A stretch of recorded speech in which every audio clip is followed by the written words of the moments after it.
Salut, je m'appelle Sarah. J'ai 23 ans aujourd'hui même et pour moi c'est un anniversaire un peu spécial.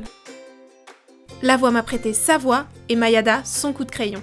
Tout commence le 7 avril 1994. Ce jour-là, je venais casser les oreilles de mes parents avec 3 semaines d'avance. Mon père dirait de moi dès mon 2e jour « Cette petite sera chanteuse, c'est sûr !» Arrivée en CP, je me découvrais une passion pour les madeleines fourrées au chocolat. Et je développais une haine profonde pour le découpage et Madame Percule, ma maîtresse de l'époque. Pendant les grandes vacances, juste avant l'entrée en CM2, je passais de petite princesse à son papa à grande sœur en chef. Et franchement, sur le coup, j'ai eu un peu de mal à encaisser la nouvelle. Heureusement, la même année, je faisais la connaissance d'Hugo qui deviendrait très vite mon meilleur ami pour la vie, le temps d'une année scolaire. Hugo et moi, on avait 3 passions communes auxquelles on s'adonnait à chaque instant de liberté. Harry Potter, sonner à toutes les portes du quartier et les pains beurre chocolat. Quand le papa d'Hugo fut muté à Toulouse, c'est tout notre petit monde qui s'effondrait. Véronica Mars et ses aventures extraordinaires prirent alors toute la place.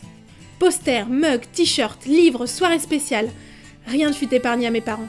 La 5e B fut l'année la plus mémorable de toute ma scolarité. C'est là où j'ai rencontré mes 2 meilleures amies, Maya et Lola. Là aussi où j'allais faire mes premières conneries, mais rien qui ne m'empêcherait de rester une plutôt bonne élève.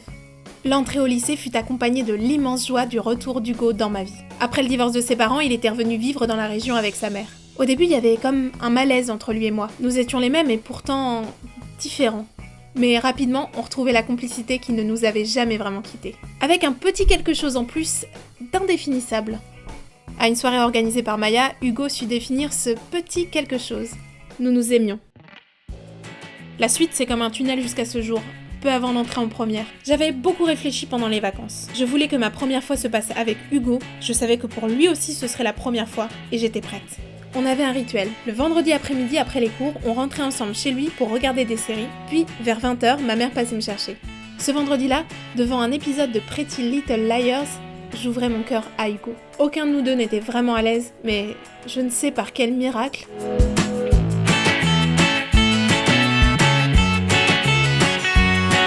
Oulala, mais ça se met comment ça? J'arrive pas à le mettre. Laisse tomber, c'est notre première fois tous les deux. Aucun risque. Au final, ce fut une très belle première fois. Loin d'être parfaite probablement, et pas du tout comme je l'imaginais. Mais idéale à sa façon. Ce soir-là, je me souviens que, devant le gratin de coquillettes servi par ma mère, je pouvais pas penser à autre chose qu'à ce moment hors du temps qui m'avait pour toujours changé.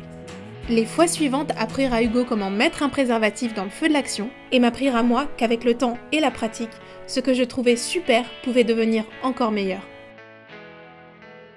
Et puis, un jour, difficile de savoir comment ça a commencé, mais j'ai reçu un texto d'Hugo, je crois, j'ai tout de suite senti que quelque chose clochait.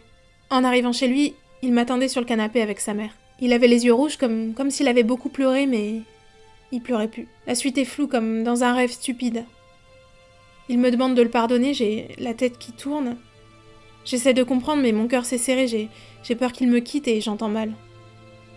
Il parle de son amour pour moi, des vacances de l'année dernière, de cette fille avec qui ils l'ont fait, mais ces personnes, rien du tout. Il m'aime et il est désolé. Il voulait tellement que ce soit notre première fois à tous les deux qu'il a préféré ne rien dire. Et puis, un dépistage prescrit par le docteur, un peu par hasard, une prise de sang et le résultat arrivé ce matin même, qui laisse pas place au doute. 3 heures et une conversation avec ma mère plus tard, nous étions toutes les deux au centre de dépistage. J'avais le sentiment que si le test revenait positif, je mourrais dans l'instant. De cette période, tout me semble encore aujourd'hui irréel. J'avais tellement besoin de réconfort, mais impossible d'en parler à Hugo. Entre nous, c'était un champ de ruines. Tout avait été piétiné par une force extérieure aveugle, injuste et sauvage. Un océan de culpabilité semblait emporter Hugo dès qu'il croisait mon regard. Mais peut-être que c'était pas trop tard. Quelque temps après, j'apprenais qu'il était vraiment trop tard. Trop tard pour tout. Ma vie et ce qu'elle aurait pu être était derrière moi, tout était fini. Je me souviens du regard de mes parents, leur bouche qui disait « ça va aller, on est là », et leurs yeux qui criaient la peur et l'ignorance. Je consacrais la fin de ma terminale à établir la liste de ce que je ne ferais jamais. C'est à peu près à ce point de non-retour que j'ai fait sa connaissance. Elle s'appelait Diane. C'était une conseillère d'éducation à la retraite devenue bénévole du SIDAction. Elle m'a sauvé la vie. Elle a sauvé ma vie rêvée en me permettant de la rêver autrement. J'ai appris ce jour-là ce qu'était le SIDAction, et ce fut une sorte de révélation. Moi aussi, je voulais aider, partager et prévenir. Alors aujourd'hui, pour vous les roses, je vais rétablir la vérité sur quelques préjugés qui me font frémir. Non, la pilule ne protège pas du virus du sida. Non, le sida n'est pas qu'un virus d'homosexuel, comme si ça existait. Non, le sida n'est pas un virus de vieux qui ne s'attrape que quand on a eu plusieurs partenaires. Oui, on peut attraper le VIH au premier et ou en un seul rapport. Aujourd'hui, 7 avril 2017, j'ai 23 ans et c'est un anniversaire un peu spécial, car c'est aussi celui du SIDAction. L'idée folle d'une poignée de gens qu'ensemble on peut vaincre le sida. Souvent, je me demande si vraiment un jour, enfin, je sais qu'un jour on pourra vaincre le sida, mais ce dont je suis sûre, les roses, c'est que si un jour on y arrive, ce sera ensemble. Grâce à Diane, Alizé, Flavio, Jade, Zoé, Youssef, Lou, Soukaina, Lilou, Nadège, Léna, Lola, Marco, Thérèse, Elsa, Gabrielle, Mathis, Jeanne, Laurie, Yanis, Amina. Le combat continue.